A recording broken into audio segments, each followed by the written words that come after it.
Creo que lo más importante para mí es haber encontrado dos distintos tiempos y dos distintas maneras de contar. Una que tendría que ser alrededor del dibujo, la gráfica y la misma animación, que es, pues es la imagen en movimiento, y el otro sería el tiempo de la pintura y quizás de los libros objeto, de los libros de artista. Yo creo que para mí la pintura efectivamente es una experiencia de un cuerpo. Creo que sobre todo la pintura contemporánea siempre hay un sujeto pintando, que quizás por eso lo he hecho, digamos, a veces tan muy distante del canon contemporáneo, pero a mí ese tiempo que es totalmente atrapado en una obra, me parece que es muy interesante, un tiempo contemplativo. Y creo que tiene que ver con la experiencia, ¿no? Es un tiempo silencioso, es un tiempo que está ahí y que sucede en esta imagen que aparentemente no se mueve, pero está estructurada para que algo esté sucediendo constantemente, de manera concéntrica. La animación o la gráfica, los dibujos, tienen que ver con este movimiento del pensamiento, las imágenes del pensamiento, que creo que es una experiencia distinta del cuerpo. Para mí, creo que esta idea del verbo estar es justamente que no hay un lugar fijo, que a veces estás en uno y otro lado. En mi caso particular, sí ha sido muy pronunciado estas dos experiencias y estos dos tipos de lenguaje que a veces conviven y a veces están interactuando de una manera contradictoria. A mí me interesan estos artistas que tienen o que creen en las iluminaciones. William Blake, por ejemplo, para mí fue una enorme influencia de joven, y luego, digamos, el concepto de Satori, que me encantó que Barthes lo utiliza para hablar de la pintura de Cy Twombly, para mí, digamos, me dio como una pista. Creo que tiene que ver con justamente estas fracturas de ti mismo y del mundo que te rodea, en que lo que tú crees que eres, la narrativa de esta cosa occidental ¿no? de que hay una acción y se va a desarrollar y que para nosotros tiene que ver con progreso, con felicidad, con realización personal, con abundancia, de pronto se quiebra. Creo que esos momentos de oscuridad son muy difíciles y al mismo tiempo afortunados. Me choca esto porque ahora en el lenguaje universitario dicen es el lugar de oportunidades. Yo no sé si son de oportunidades, pero ciertamente la oscuridad permite revisar cosas que uno cree que son para siempre y relativiza también otras partes, ¿no? Yo me imagino que la enfermedad es una también. Y en el caso de Batiente, bueno, justo acaban de desaparecer los 43 estudiantes. Cuernavaca ya había sido escenario de escenas muy violentas, que para nosotros se resume un poco en la historia de Javier Sicilia, esta muerte horripilante de estos varios muchachos que no tenían ninguna razón de ser. Y creo que esa violencia va dando oscuridad, efectivamente, y hay una búsqueda de encontrar otras maneras de estructurar las relaciones cotidianas, sobre todo las cotidianas, porque si no uno se siente súper atrapado. Y esas dos decisiones de hablar de esos momentos, el de Alzheimer es la enfermedad de mi mamá, lo de esta de mirada oblicua es una anécdota de un amigo, un colega que viene del norte, que me contaba cómo en el norte ya no podías mirar fijamente, tenías que hacer una mirada, digamos así, oblicua, justamente para no romper con esta nueva autoridad que tenía que ver con el narcotráfico. Creo que son experiencias que tenemos ya cotidianamente y que nos tienen que permitir ver otras cosas, revalorar otras cosas. Para mí han sido en los últimos años un lugar de reflexión y de trabajo, y por otro lado de construir de una manera diferente, ¿no? De tratar de, por ejemplo, hacer una cuestión de la colectividad, algo muy importante. Como artista no creo que escojas tus obsesiones, yo creo que las obsesiones te escogen a ti. Las mías efectivamente tienen que ver con las estructuras emocionales. Estaban puestos de diferente manera en diferente lugar. Digamos que cuando yo empecé en los 70s, había todavía este pensamiento utópico hacia la izquierda, de un mundo posible de igualdad, pero en las relaciones interpersonales, sobre todo, digamos, de pareja, eso no sucedía tal, ¿no? Digamos, sí había un cierto desprecio, voy a decir, sobre lo que las mujeres proponíamos, o sea, pensar en la igualdad, y esto siempre parecía que eras una pequeña burguesa porque lo primero era la lucha proletaria y luego la vida cotidiana, pero muy pronto entendí, creo que la teoría feminista ayudó, pero no creo que solo eso, yo creo que había un pensamiento de izquierda también que acompañaba que los cambios se tienen que hacer desde la vida cotidiana, ¿no? Que todas las estrategias de poder están en el cuerpo también y en la conducta de la vida diaria y en las relaciones interpersonales.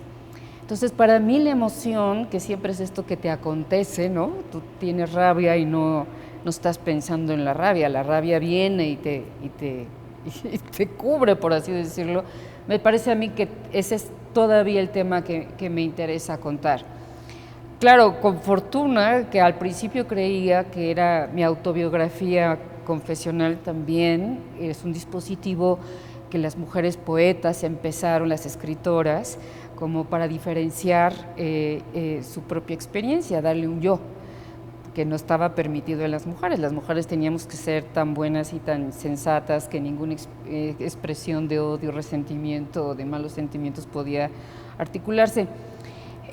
Yo como artista visual retomo esa plataforma, pero ahora, digamos, con el tiempo me doy cuenta que era un relato generacional, ¿no? No era solo yo, que esta es la ventaja también, pero también con el tiempo vas viendo que lo femenino y lo masculino también es mucho más complejo, afortunadamente, y que lo que yo tengo que relatar, por supuesto desde un cuerpo construido femenino con una decisión heterosexual y demás, también cuenta de otros lados y de otras percepciones, pero es el mundo emocional, que yo siento que tenemos una enorme distancia, nos aterra. También por eso la idea con el mundo vegetal o de la cosa de los animales que están dentro de nosotros, de los monstruos, porque siento que todavía ese mundo hacia adentro nos parece terrorífico. Y creo que hay partes terroríficas, es verdad, ¿no? Pero creo que también es importante poder buscar y poder expresarlas. No voy a decir hablar de ellas porque creo que no tiene sentido hablar de ellas. Suceden, ¿no? Es un momento muy interesante porque creo que tanto los poetas como los artistas visuales estaban empezando a hacer libros de bajo costo y autogenerados. Los poetas tenían la máquina de escribir y la máquina eléctrica, y estaba Juan Pasco, que es con el que editamos Lealtad en Martín Pescador, y los artistas visuales, la fotocopia, el mimeógrafo, mucho con la influencia de Felipe Ehrenberg, pero también estaba Ricardo Rocha Consuma. Era una cosa generacional. Los libros eran carísimos entonces, y la idea del impreso, que ahora se puede entender muy claramente como un espacio virtual, donde no era que se publicaran obras, sino que la obra se hacía para eso exactamente, ¿no? Como una posibilidad de tener una galería en papel y llevártela a otros lados, y que también fuera alternativa. Quiere decir que las galerías estaban interesadas en un cierto tipo específico de producto, y que justamente toda esta generación, mi generación y la anterior, estaba interesada en algo que diera cuenta del presente. Ahí otra vez, digamos, el estar presente es importante. O sea, nos interesaba la Ciudad de México, pero la de ahora o lo de ese entonces, la juventud, la idea de identidad, la sexualidad, la política, por supuesto. Entonces yo creo que era un momento parecido al actual, en que se necesitan diferentes circuitos, no solamente los que están ya muy consagrados y muy publicados, yo digo muy iluminados, ¿no? Con papel satinado, sino otro tipo de lugares. Creo que inclusive esa decisión del fanzine, de los materiales baratos, tiene un sentido de que sea próximo, ¿no? y que sea parte de tu economía. En el caso de Carmen tuve mucha suerte. Yo tuve mucha suerte en esos primeros años de tener unas amigas increíbles que estaban haciendo un trabajo parecido al mío y que nos hicimos amigas. A Carmen la conocí y ella estaba haciendo la traducción de lo de Silvia Plath, lo que luego fue una puesta en escena que se llamó Vacío, una gran confesional, ¿no? En la Pla. Y Jesús Rodríguez era mi compañera de la escuela y ella sabía que yo siempre estoy persiguiendo textos y me dijo, ay, pídele a Carmen. Y se los pedí esos textitos y Carmen tuvo la gentileza de dármelos sin preguntarme qué demonios iba a hacer yo con ellos, ¿no? Entonces, más que ilustrar, me parece que es una colaboración porque ella permitió que yo me los apropiara, les diera mi caligrafía y los hiciera obra mía. Y ella fue la que habló con Juan Pasco, y Juan, que hacía libros de prensa plana divinos, pero con tipografía, él es un gran tipógrafo, accedió, yo creo que porque quiere mucho a Carmen. A él le parecía al principio que esos dibujos eran bastante raros, pero al final lo imprimimos, igual era un trabajo de colaboración, o sea, tenías que ayudar a mojar el papel, lo que se pudiera, ¿no? A encuadernar, a cortar las hojas. Y Carmen ahí encontró su vocación para hacer Tres Sirenas. Fue editorial de Carmen. Yo realmente siempre iba de pegada y hicimos el otro libro, el libro del olvido, y Mónica Mayer una vez me dijo que a ella le gustaría mucho que le diera algunos de mis dibujos para colorearlos, y entonces nos ocurrió por eso invitar a escritores y artistas a que hicieran su versión de este libro. Nos interesaba mucho la colaboración, más que el trabajo de grupo, sobre todo después de los grupos, que siempre había una figura masculina que era como el líder, no necesariamente era el líder, pero eso les gustaba a los críticos, a Raquel Tibol y a Teresa del Conde. Era una figura que se reproducía incesantemente, ¿no? Creo que esto no ha dejado de ser así, además. Y para nosotros la idea de la colaboración tenía que tú podías, ya sabes, ser la protagonista o la tiple, ¿no? No importaba. El chiste es que tú accedías a un mundo de trabajo y a unas estrategias conceptuales que luego tú podías incorporar a tu propia obra. Y en ese sentido, trabajar con Carmen estos años fue para mí muy útil. Y además ella es poeta, entonces tenía esta posibilidad del lenguaje que yo tengo una relación difícil con la escritura, entonces era muy padre, muy divertido poder tener esta relación, ¿no? El Grupo Marzo está hecho a partir de una invitación de Sebastián. Los demás habíamos trabajado en otros grupos y él se vuelve la figura líder, aunque en realidad había una mejor relación entre los demás. Estaba Manuel Marín, Gilda Castillo, Alejandro, ahorita se me fue su nombre, perdón, ahorita éramos varios, pero muchos estaban, Gilda Castillo y Alejandro estaban estudiando literatura en ese entonces, Alejandro Olmedo, perdón, y estaba también Mauricio Guerrero. Mauricio y Sebastián tenían esta cosa con la arquitectura y la ciudad, era este momento de pensar muy utópicamente en la cuestión urbana, ¿no? La ciudad como una posibilidad, ya sabes, de hacer una utopía social. Aunque Sebastián también había trabajado con poesía, me parece que en el Salón Independiente, pero nosotros lo que nos interesaba, que creo que tiene que ver con ideas situacionistas, pero no se les decía así aquí, no era una literatura que podías conseguir en ese entonces, tenía que ver con lo que el poema que la ciudad generaba, ¿no? Esta posibilidad de ir en el metro y entonces por lo que vas leyendo, tú vas entendiendo ciertas cosas. Había este autor, Gombrowicz, que era en ese entonces importante, y esta mentalidad paranoica de que todo significa. Yo tengo un poco de dislexia y entonces luego con los anuncios yo podía hacer casi como mensajes personales entre la rapidez del metro y lo que tú quieres que diga, no sé qué. Y entonces nos interesaba el poema urbano. También creo que tuvimos la intuición de pensar que las palabras, aún al azar, van diciendo cosas. Fue por eso que nació el poema urbano. Era esta idea además de dar al espacio público voz, que es una época difícil en México. Toda esta parte de cultura de calle que ahora la gente puede manifestarse no existía. La izquierda estaba empezando a hacer pintas, pero era muy organizado y muy estratificado, y en cambio los grupos, sobre todo Suma y nosotros, sí queríamos participar en algo que pasara en la calle, ¿no? Eso fue la idea. Este grupo fue interesante porque como todos nos gustaba la literatura y la poesía, pues de muchos lados empezamos a trabajar la idea de hacer, por ejemplo, pequeños volantes con poemas impresos o mandar telegramas, que parece que se hizo una cosa tremenda de censura porque mandábamos telegramas que no tenían sentido. Entonces las autoridades pensó que quizás era una cuestión política en clave, que bueno, sí, el lenguaje es sospechoso siempre, ¿no?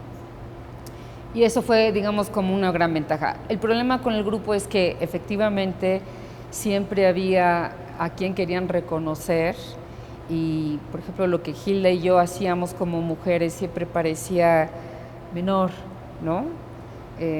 Y bueno, en fin, lo que siempre pasaba en los grupos. La autogestión es uno de los principales, sobre todo porque, al menos en mi experiencia, es muy diferente la experiencia que tuve en Soma a la que yo tengo en la universidad donde trabajo, que es la de Morelos, que tenemos muchas primeras generaciones que llegan a la universidad y muchas mujeres. Entonces la autogestión es importante. La otra parte es el trabajo en grupo.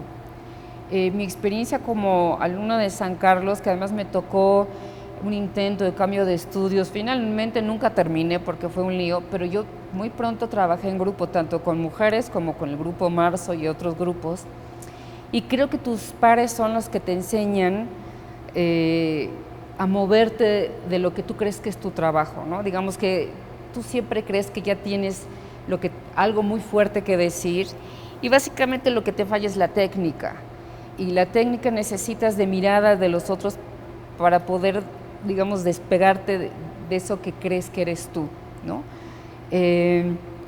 Otra cosa que siento que es importante es que creo que todas las escuelas de arte tienen que tener una dosis de caos, porque de ahí viene lo que no sabemos cómo se llama todavía. Y en esta sobreregulación que hay de las escuelas ahora, la sobreintelectualización, que no me parece mal que la gente lea y que tenga lecturas serias, pero al colocar, ya sabes, la parte académica o la parte teórica en un lugar protagónico, sin la creación, sin el trabajo manual, me parece que estamos perdiendo especificidades o qué te diré, o esta parte que uno nunca sabe cómo se forma, que es la creatividad. Creo que la creatividad, sobre todo en estos momentos, aparece de lugares insospechados. Yo podría decir que hay muchos pintores que ya sus referencias no son la historia del arte, sino la historia de los videojuegos, porque son las nuevas narrativas que están formuladas y que tienen mucho trabajo gráfico, y por supuesto que tienen sus clásicos también ahí imbuidos, pero de una manera totalmente diferente. Y también creo que los artistas locales tienen que tener su propio reconocimiento de sus diferencias, y creo que cuando es un modelo muy teórico basado en lecturas sesudísimas y por supuesto magníficas, sin poder hacer un puente hacia lo que la gente de ese lugar, sus propias maneras de expresar, creo que entonces hacemos una imposición de la que nos hemos venido quejando muchos años, ¿no? Digamos que cuando yo era joven era la estética del arte universal, cuando nosotros queríamos hablar de aquí ahora nosotros en este momento, ¿no?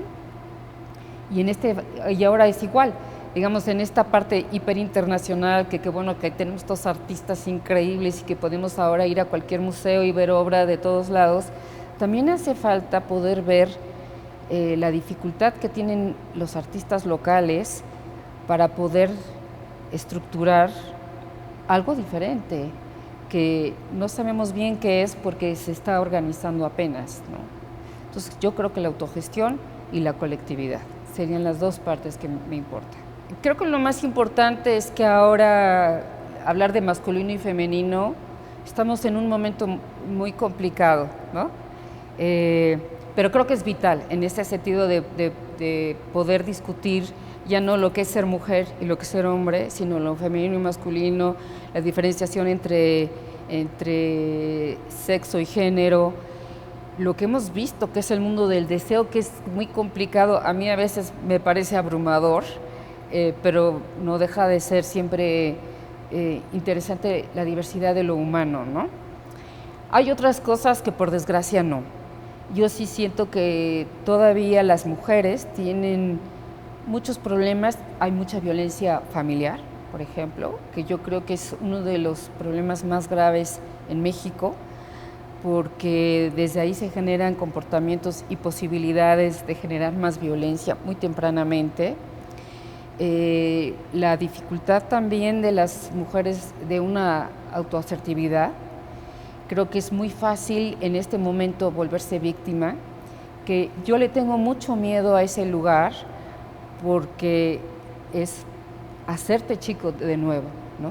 Creo que tenemos que encontrar otra manera de poder también vernos a nosotras mismas. O sea, si ser mujer, ya por ser mujer te hace buena, yo pienso hay que tener muchísimo cuidado, y que los hombres por ser hombres sean malos, muy difícil también, ¿no? Es complicado. Yo no digo que hay cosas que son muy graves, los feminicidios, sin lugar a dudas, y lo de los niños, y creo que también es parte de este ámbito de la construcción del hogar, de la casa, que no importa si es una mujer o es un hombre, esta construcción de la intimidad está en peligro, pues es lo que todos estamos tratando de cuidar, y no importa cómo lo llamemos, es femenino, por decirlo de alguna manera, pero no solamente las mujeres tenemos acceso a ella. Para mí la postura feminista ahora es justamente poder decir que hay cierto tipo de comportamientos que empiezan desde nosotras como mujeres, que tenemos que ser muy cuidadosas. Yo siento que, por ejemplo, siempre se habla que porque hay exposiciones de mujeres y ya no, o de las escritoras, ojalá pudiéramos decir que no es necesario, pero yo sigo creyendo que es necesario. Hay un libro muy lindo de Siri Husband que dice mujeres viendo a los hombres, viendo a las mujeres, y que habla muy claramente cómo los hombres todavía no pueden, al menos en la historia del arte, incorporar a figuras femeninas. Esto pasa en nuestros museos aquí a la vuelta, no como estas, digamos, agregados, sino porque están contando una historia más compleja de la historia del arte o las escritoras en la literatura. Y mientras esto sea así, sí tiene que haber un subrayado distinto, ¿no? En mi caso como maestra sí es también poder proveer de una historia del arte de las mujeres que es bastante reciente a las artistas jóvenes, para que sepan que sí tienen una genealogía, que todos estos impulsos sí tienen un porqué, y que tiene que ver en esta construcción del cuerpo femenino en la actualidad, ¿no? En las mujeres muy claramente, porque fuimos una primera generación que no eras la única, sino que había varias. Esto lo dijo Esther Seligson, que era maestra de Jesús, muy amiga de Carmen y mía, que ella nos decía que ella había sido la excepción o de las excepciones, y entonces, por ejemplo, le gustaba usar faldas cortas porque conseguía más cosas, ¿no? Y que nosotros afortunadamente nos teníamos las unas a las otras. La verdad es que creo que esta coincidencia fue afortunada, y fue en algunos casos casual, pero en otros no. Había un deseo de poder juntar diferentes disciplinas, creo que desde una generación anterior. Y hubo algunos lugares, uno era el Festival de Oposición que hacía la izquierda mexicana, que entonces tenía una sección donde invitaba artistas a hacer cuestiones temáticas. Otro lugar importante fueron los talleres dirigidos por Patricia Mendoza, que tú exponías, pero invitabas a artistas, bailarines y demás a trabajar contigo. Yo sí, por ejemplo, trabajé con Pilar Medina, que tenía con Isabel Benet una danza sobre la cosa circular de las mujeres, ¿no? Como el trabajo circular en las mujeres era muy claro, que luego Isabel Benet hizo esa pieza divina que era desde lavar el excusado, no sé qué y no sé cuánto, y era una cosa vertiginosa, ¿no? Era un momento, y también hubo iniciativas. Por ejemplo, nosotros tuvimos una invitación de las feministas de Berlín Occidental a hacer una exposición sobre artistas mujeres, que fue la primera que se hizo, esto es en 83, es hasta vergonzoso. y fuimos Emma Cecilia García, Gilda Castillo y yo, y la verdad es que las artistas mayores, estoy hablando de Lola Álvarez Bravo, Mariana Jampolsky y demás, tenían su obra reconocimiento pero menor, Olga Costa ni te digo, o sea, realmente como que no había manera. Entonces para nosotros fue muy rápido, muy pronto, entendimos que si no había autogestión, si tú no hacías tus propios espectáculos, si tú no apoyabas a las otras, no iba a pasar nada. Entonces también trabajé con Betsy Pecanins y todos hacíamos de todo, o sea, yo hacía los telones de Betsy, escribía algunas canciones, pero era eso, porque nadie te iba a ayudar, tenías que hacerlo tú misma, ¿no? Sí, muchísimo. Había, bueno, estaba el famoso 9, el 9, por ejemplo, que era un lugar increíble, estaba el Chopo, que era también, había un foro del Chopo que era muy bueno, estaba el Museo Carrillo Gil, que era el que estaba más abierto a cuestión de jóvenes, estaba el Festival de Oposición, los cafés en Coyoacán, que, hijo, ya hace mucho hace mucho de eso, no me acuerdo. Muchas cosas de las Pecanins también, fíjate, ellas tenían muchos eventos en la calle con artistas catalanes, que había Miralda que trabajaba con la comida de colores y demás. Y en mi caso, sí tenía que ver que yo estuve de difusión cultural en la ENAP, en Xochimilco, y entonces sí invité a los grupos de rock, por ejemplo, a que dieran funciones ahí, porque me parecía elemental que conociéramos un poco de todo, ¿no? Y a las editoriales también.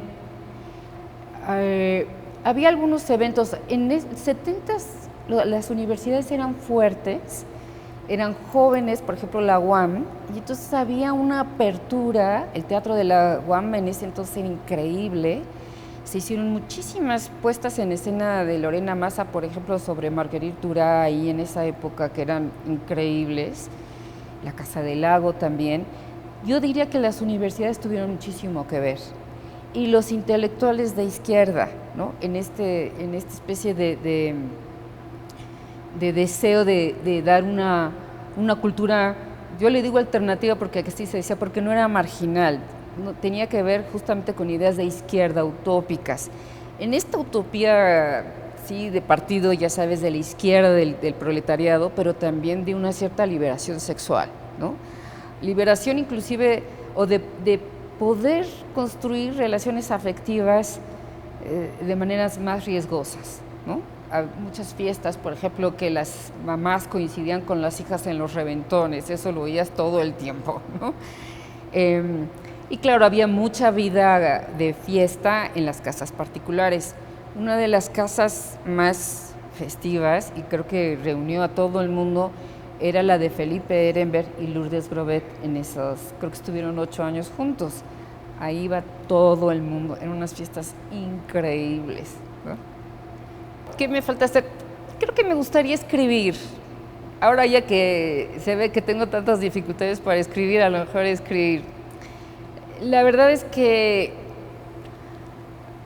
me gusta esta posibilidad de libertad que me da tener esta exposición.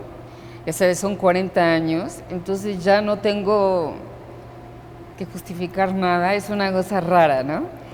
Y entonces pienso que puede ser un lugar, por un lado, muy liberador, y por otro lado, pienso que yo sí necesito esta cosa de exigencia, y quizás por eso escribir. Pero no creo que cambie nada significativamente, creo que solamente es un reconocimiento muy lindo, que coincide que que ya cumplí 60 años. Sí es raro que seas ahora de las más viejas que hay en todos lados, cuando antes eras de las más jóvenes. Pero soy curiosa, me importan mucho los otros, y yo he trabajado en tantas cosas porque me interesan las otras personas, me gusta lo que las otras personas ven y sienten y les interesa. En los talleres pues era muy claro que tú tenías que trabajar muy estrechamente con los saberes de alguien más, y eso me interesa, y la gente joven me gusta. No me es fácil leer el mundo contemporáneo, desde que el internet, por ejemplo, es es algo que uno entra, pero hasta cierto punto. Pero sí veo que hay muchas cosas que se parecen a los 70s. Mónica Mayer dice que a lo bestia, ¿no? Digamos que es como a los 70s, pero sí creo que hay cosas y bueno, me da curiosidad, ¿no?